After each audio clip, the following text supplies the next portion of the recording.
Հինոցմինդայի կլոր լճի ջրի մակարդակի նվազումը որոշ ժամանակ առաջ լուրջ անհանգստություն էր առաջացրել բնակիչների և բնապահպանների շրջաններում։ Լճի ցածր մակարդակը բացասաբար էր անդրադառնում շրջակա միջավայրի և բնական տեսքի վրա, սակայն այսօր իրավիճակը զգալիորեն փոխվել էր։ Վերջին շրջանում տեղացած առատտեղումների և բնական պայմանների բարելավման շնորհիվ ջրի մակարդակը բավականին բարձրացել է։ Բնակիչները ուրախությամբ նշում են, որ լիճը կրկին վերականգնում է իր նախկին գեղեցկությունը, նպաստելով նաև շրջակա բնության պահպանմանն ու տարածքի գրավչությանը։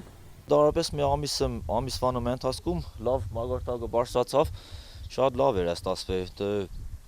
ժողովուրդը գուքային իրենց պաբիկները, թորնիկներով,